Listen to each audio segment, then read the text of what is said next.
So, here's the thing about DNA and genealogy that nobody really talks about. When DNA testing first exploded onto the genealogy scene back in the early 2000s, there was massive resistance from the traditional genealogy community. I mean, people were furious. This is cheating, they said. Real genealogists use documents, not spit in a tube. There were heated debates at conferences, angry blog posts, genealogy societies that refused to acknowledge DNA as legitimate research. Sound familiar? Because that's exactly what's happening right now with AI and genealogy. The same resistance, the same fear, the same accusations of cheating. But here's what I've learned after working with both DNA and AI for years now. The genealogists who embraced DNA early, they saw brick walls that had stumped researchers for generations. They found families torn apart by adoption. They identified unknown soldiers. They rewrote family histories. And I believe the genealogists who learned to safely integrate AI with their DNA research, they're about to do the same thing. Today, we're going to talk about something that makes a lot of genealogists nervous: combining DNA analysis with artificial intelligence. And I'm going to show you how to do it safely, ethically, and effectively. Welcome to Ancestors and Algorithms, where family history meets artificial intelligence. I'm your host, Brian, and this might be the most important episode I've ever recorded. Let's dive in. Okay, before we go any further, I need to address the elephant in the room.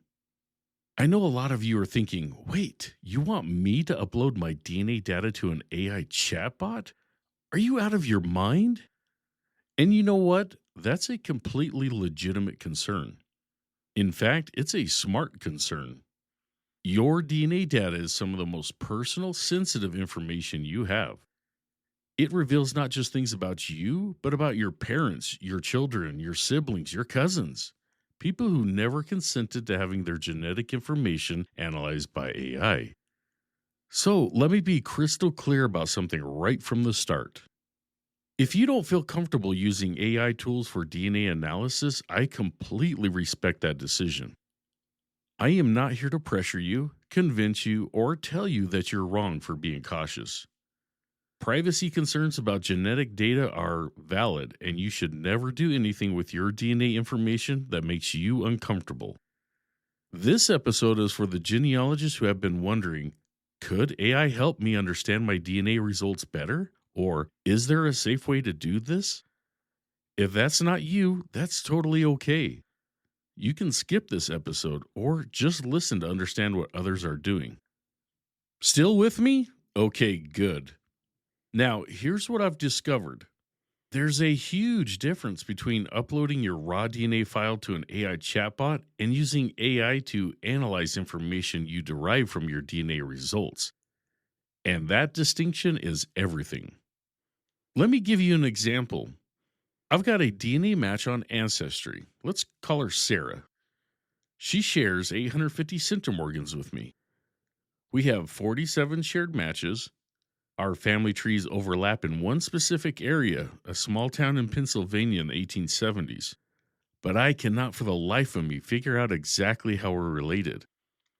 Now, I could spend hours manually creating spreadsheets, drawing family trees, calculating possibilities. Or I could describe this relationship puzzle to an AI tool and ask it to generate theories based on centimorgan ranges and generational distances. See the difference? In the first scenario, I'd be uploading Sarah's actual genetic data, her ethnicity breakdown, her chromosome browser information, potentially her raw DNA file. That would be a privacy violation. Sarah didn't consent to that. In the second scenario, I'm giving AI a mathematical puzzle. Two people share 850 centimorgan. They have common ancestors approximately 4 to 5 generations back. What are the possible relationship configurations? That's not genetic data. That's genealogical math. And that's the approach we're going to take in this episode. Now, I mentioned that DNA testing faced the same resistance that AI is facing now. And I think there's a lesson there. The genealogists who refused to use DNA, a lot of them eventually came around because they watched their colleagues solving mysteries they couldn't solve. They watched brick walls crumbling. They watched families reuniting. But here's the thing, the genealogists who succeeded with DNA weren't the ones who threw out traditional research methods. They were the ones who integrated DNA with solid documentary evidence. They used DNA as a tool, not a replacement. And that's our golden rule showing up again. AI is your research assistant, not your researcher. DNA results don't replace vital records, and AI doesn't replace your genealogical judgment. They're tools, powerful tools, but tools nonetheless. So here's what we're going to do today. First, I'm going to show you which AI tools are safest for DNA related work and which ones you should avoid. Then, I'm going to walk you through 5 specific DNA genealogy tasks where AI can help without compromising anyone's privacy. And finally, I'm going to give you exact prompts and workflows you can use starting today. By the end of this episode, you're going to understand how to harness AI for DNA genealogy in a way that respects privacy, maintains ethical standards, and actually helps you solve real research problems. Sound good? Let's start with the tools. So, here's what I did before recording this episode. I spent an entire day researching the current privacy policies of every major AI tool. And I mean current as of February 2026 because this stuff changes fast. What I found surprised me. Some tools that I thought were safe, not so much. And some tools I'd been avoiding actually have excellent privacy protections. Let me break this down for you because this is critical information. Tool number 1, Notebook LM. This is going to sound like an ad, but I promise it's not. I do not get paid for these episodes. Google's Notebook LM is hands down the safest AI tool for analyzing DNA related documents. Here's why. Notebook LM has a very simple, very clear privacy promise. It never trains its models on your uploaded data, ever. I verified this. I read their privacy policy. I checked multiple sources, and it's true. When you upload documents to Notebook LM, it analyzes them to answer your questions, but it doesn't use that information to improve its AI models. This is huge for DNA work. Here's how you'd use it. Let's say you downloaded your Ancestry DNA match list as a spreadsheet. You've got 500 matches, and you're trying to figure out which ones are related through your maternal grandmother's line versus your paternal grandfather's line. You can upload that spreadsheet to Notebook LM and ask it questions like, which matches share surnames from the Smith family in Ohio? Create a list of matches who have trees with ancestors in Pennsylvania between 1850 to 1900. Compare these matches and identify the common surnames that appear most frequently. Notebook LM will analyze your data, give you answers with citations, and then that's it. Your data stays your data. It's not training future AI models. It's not being used to improve Google's products. And the best part, it's completely free. Now, I need to be clear here. I'm not saying you should upload your raw DNA file to Notebook LM. That .csv file with your actual genetic markers, that stays on your computer. What I'm talking about is uploading derivative documents, match lists, research notes, your analysis of relationships. Tool number 2, Claude. Here's where things get a bit more complicated. Claude, made by Anthropic, used to be the gold standard for privacy. They promised they'd never train on user data. But in September 2025, they changed their policy for consumer accounts. Now, if you use Claude Free, Pro, or Max, you have the option to let them train on your conversations. It's opt-in, which means the default is that they don't train on your data. But you need to verify this in your settings. Here's what you do: go to your Claude settings, find the section about data usage, and make absolutely sure that training is turned off. If it's off, Claude is still an excellent tool for DNA genealogy work. Why do I like Claude for this? Because it's really good at reasoning through complex relationship problems. It can take a scenario like person A shares 1200 centimorgan with person B, and person C shares 650 centimorgan with person A, but only 425 centimorgan with person B, and help you figure out what that pattern means.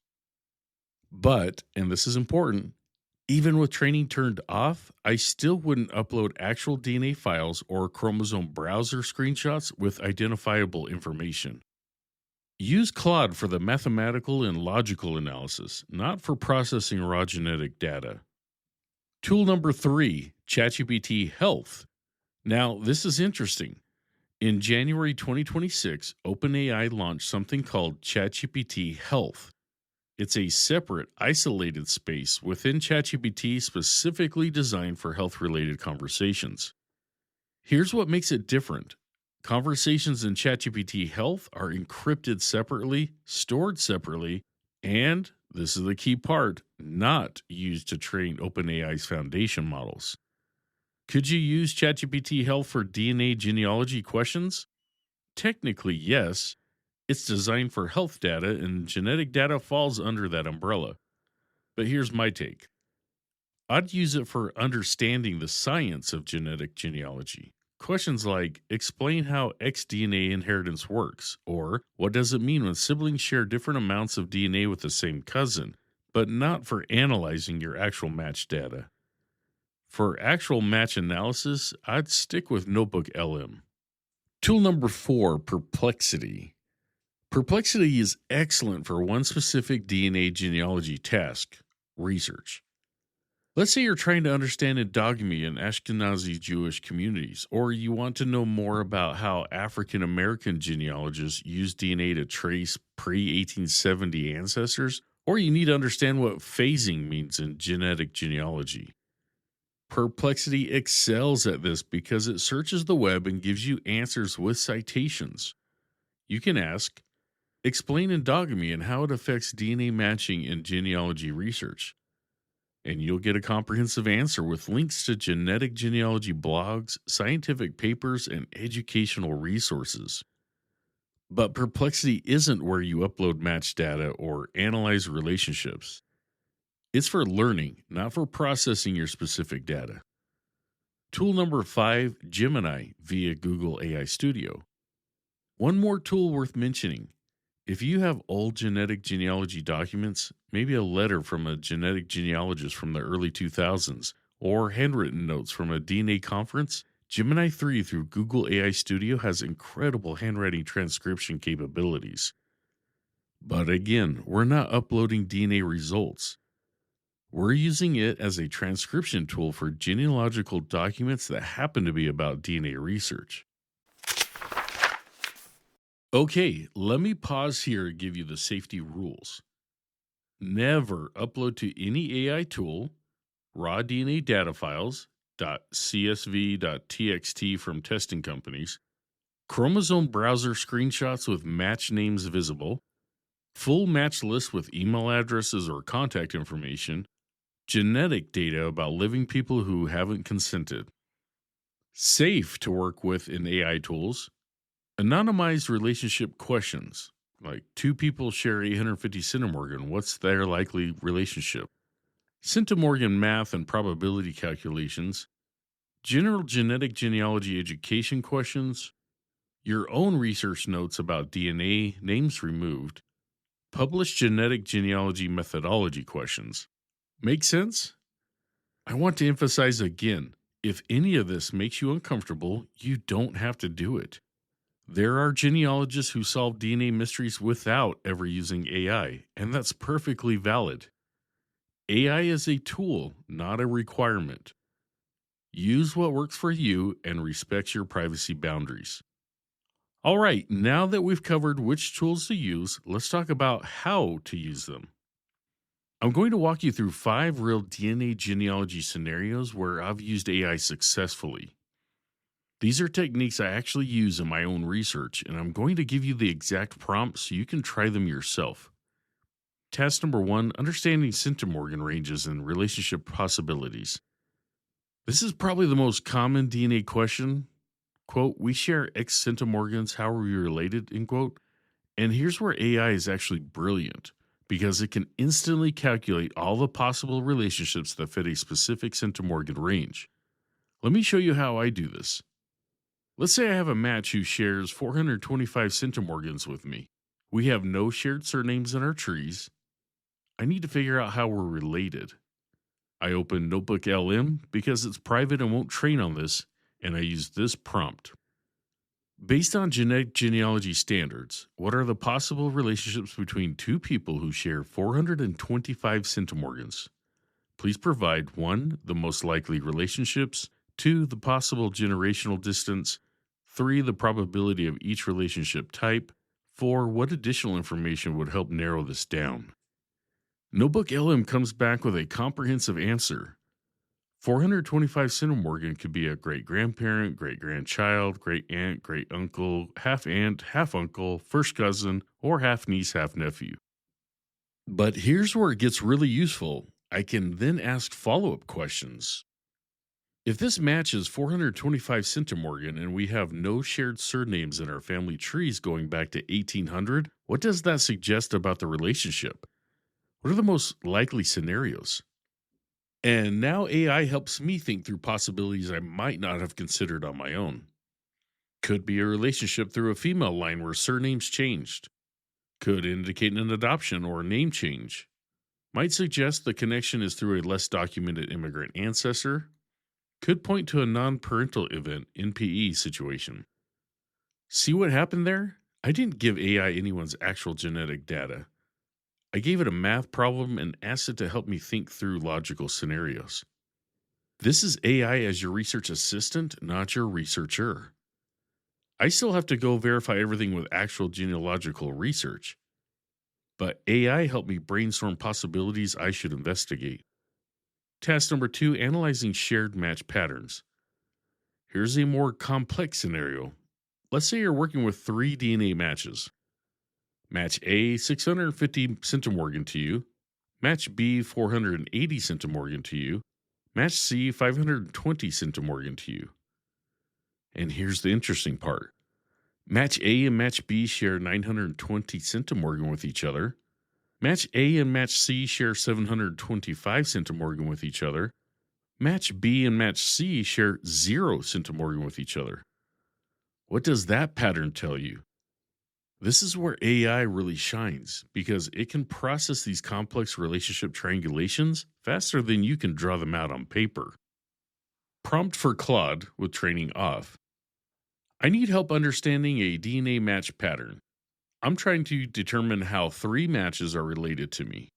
Match A shares 650 centimorgan with me. Match B shares 480 centimorgan with me. Match C shares 520 centimorgan with me. Match A and Match B share 920 centimorgan with each other. Match A and Match C share 725 centimorgan with each other. Match B and Match C share 0 centimorgan with each other. What does this pattern suggest about 1. Which side of my family these matches come from? 2. How Match A is likely related to Matches B and C? 3. What this tells me about my research strategy. Claude's analysis would likely point out that since B and C don't match each other at all, they're definitely from different sides of your family, or different sides of Match A's family. This is the kind of pattern recognition that takes humans a long time to work out, but AI can spot instantly. Again, notice what I didn't do. I didn't upload anyone's family tree. I didn't share names. I didn't provide ethnicity data. I gave AI a logic puzzle using numbers. Task number 3, understanding complex inheritance patterns. Okay, this one gets technical, but it's where AI is absolutely invaluable for education. Let's say you're trying to understand why you and your sibling have different amounts of DNA from the same grandparent. Or you're confused about X DNA inheritance and why it matters for genetic genealogy. These are complex scientific concepts that traditional genetic genealogy books explain in dense academic language, but AI can break them down in ways that make sense. Prompt for perplexity. Explain xDNA inheritance patterns in genetic genealogy in simple terms. Include how xDNA differs from autosomal DNA, which ancestors can pass xDNA to you, why this matters for genealogy research, common misconceptions about xDNA. Please provide sources from reputable genetic genealogy resources. Perplexity will search actual genetic genealogy blogs, research papers, and educational sites, then synthesize that information with citations. The beauty of this approach, you're not relying on AI to generate information about genetics, which could be wrong. You're using it to find and synthesize information from trusted sources. Remember our golden rule. In this case, it's acting like a research librarian who knows where to find the best explanation of complex topics. Task number 4, generating research hypotheses for brick walls. This is one of my favorite uses of AI for DNA work. Let's say you've hit a brick wall with a DNA mystery. You have matches, you have data, but you can't figure out the connection. AI can help you generate research hypotheses, possible explanations you should investigate. Here's a real scenario I worked on. I had a DNA match who shared 980 centimorgans with me. That's a significant amount, likely a first cousin or great aunt, great uncle range. But there were no shared surnames between our trees going back 6 generations. I created a research summary document, names removed for privacy, and uploaded it to Notebook LM. Document summary. DNA match information. Shared centimorgan 980. Largest segment 142 centimorgan. Total shared segments 34. Shared matches 127. Age difference approximately 50 years. Matches older. Tree analysis. My tree documented back to 1750 in Pennsylvania, Ohio, Germany. Matches tree documented back to 1780 in New York, Vermont, Ireland. No surname overlap. No geographic overlap in direct lines. Both families Catholic background. Research question. How can two people share 980 centimorgan with no apparent family connection? Then I asked Notebook LM. Prompt.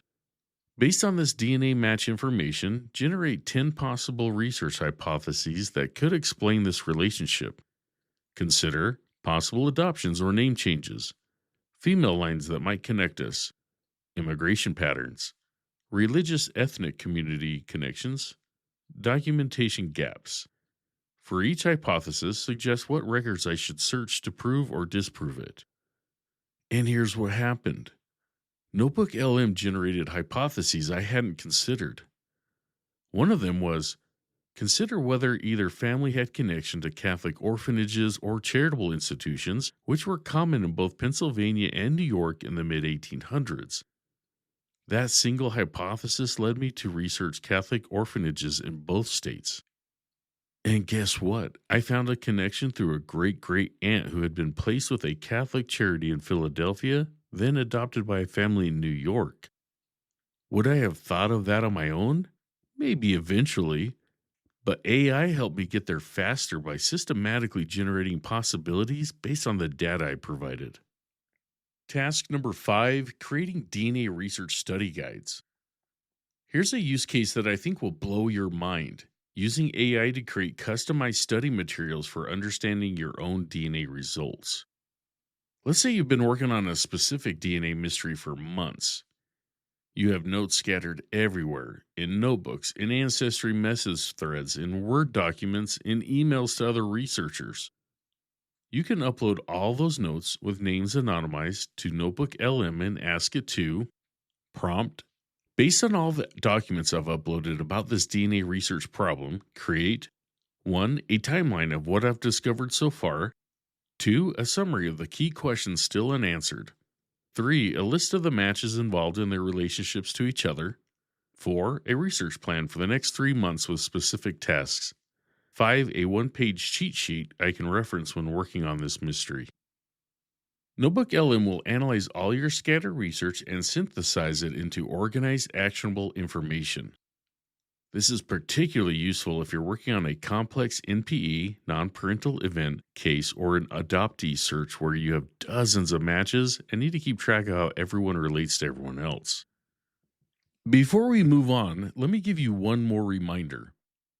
Everything I just showed you involved using AI to analyze patterns, generate hypotheses, and organize information, not to process raw genetic data. If at any point you felt uncomfortable with these techniques, that's valid. DNA research is deeply personal. Some people prefer to work through these mysteries entirely on their own or with human genetic genealogists. There's no wrong choice here. The goal of this episode isn't to convince everyone to use AI for DNA work. It's to show those who are interested that there are safe, ethical ways to do it. All right, let's bring this home with some practical guidelines and the homework assignment. So we've covered the tools and the techniques. Now I want to give you a framework for making ethical decisions about when and how to use AI with DNA data. I call this the DNA plus AI decision tree, and it goes like this. Question 1. Does this involve raw genetic data? Yes. Don't use AI, period. No? Move to question 2. Question 2. Does this involve identifiable information about living people who haven't consented? Yes. Anonymize first or don't use AI. No? Move to question 3. Question 3. Could this analysis be done without AI in a reasonable amount of time? Yes. Consider doing it manually first. No, AI can be a helpful tool. Question 4. Am I using a privacy respecting AI tool? No. Switch to Notebook LM or another safe option? Yes. Move to question 5. Question 5. Am I treating AI as an assistant, not a researcher? No. Rethink your approach. Yes. You're good to proceed. This framework keeps you on the ethical side of DNA plus AI work. And here's the most important principle underlying all of this. When in doubt, protect privacy first. If you're not sure whether something is safe to upload to an AI tool, don't upload it. If you're uncertain whether you have someone's consent, assume you don't. If you can't anonymize data effectively, don't use AI for that task. Now, one more thing I want to address. The question of whether AI will, quote unquote, replace human genetic genealogists. And the answer is absolutely not. Here's why. Genetic genealogy requires not just mathematical analysis, but cultural understanding, historical context, ethical judgment, and emotional intelligence. When someone discovers through DNA that their grandfather wasn't who they thought, that's not a math problem. That's a human situation that requires compassion, wisdom, and experience. AI can help you calculate centimorgan probabilities. It cannot help you navigate the emotional complexity of an NPE discovery. AI can generate research hypotheses. It cannot interview elderly relatives with sensitivity and care. AI can organize your match data. It cannot reach out to a DNA match and build a relationship with them. AI is your research assistant, not your researcher. And it's definitely not your genetic counselor, your therapist, or your family mediator. The genealogists who thrive in this new era are the ones who use AI as a tool to enhance their human skills, not replace them. All right, let's wrap this up with your homework assignment. Here's what I want you to do this week. Option number 1, the curious beginner. If you're new to this whole DNA plus AI thing, start small. Number 1, go to Notebook LM. It's free, remember. 2, ask it this question. Quote, explain the difference between autosomal DNA, xDNA, yDNA, and mitochondrial DNA in terms a genealogy beginner would understand, end quote. Number 3, read the answer, ask follow-up questions. Number 4, get comfortable with how Notebook LM works. That's it. No uploading DNA data, just practicing with educational questions. Option 2, the active DNA researcher. If you're already working with DNA matches, try this. Number 1, pick one DNA match you've been puzzled by. 2, write down, anonymously, the shared centimorgan amount, the generational distance in your trees, and any patterns you've noticed. Number 3, upload that information to Notebook LM. 4, ask it to help you generate 5 research hypotheses. Number 5, pick one hypothesis and spend a week testing it with traditional genealogical research. Option 3, the Advanced Challenge. For those of you ready to dive deep, number 1, take a complex DNA mystery you've been working on. 2, gather all your research notes, anonymize names if needed. 3, upload them to Notebook LM. Number 4, ask it to create a comprehensive research summary and action plan. Number 5, use that AI generated plan to guide your next month of research. Thank you so much for listening to Ancestors and Algorithms. I know this episode might have pushed some comfort zones, and that's okay. The goal wasn't to convince everyone to use AI for DNA research. It was to show that for those who are interested, there are safe, ethical ways to do it. If you found this helpful, please share it with another genealogist who's been curious about this topic. And join our Facebook group, Ancestors and Algorithms AI for Genealogy, where we can discuss these techniques and share our experiences. Before I let you go, I have some exciting news. I'll be attending RootsTech 2026 in person. For those of you who don't know, RootsTech is the world's largest genealogy conference, and this year it runs March 5th through the 7th in Salt Lake City. I am beyond excited to be there, soaking up everything I can about the latest in AI and genealogy research, and you know I'm going to bring it all back here to share it with you. If you're going to be there in person, I would genuinely love to meet you. Come find me, say hello, tell me about your brick walls. I want to hear it all. Let's turn this community from a podcast into a real life reunion. RootsTech 2026, March 5th through 7th. I hope to see some of you there. I'm your host, Brian, and I will see you next week for another journey into the past powered by the future. Until then, happy researching.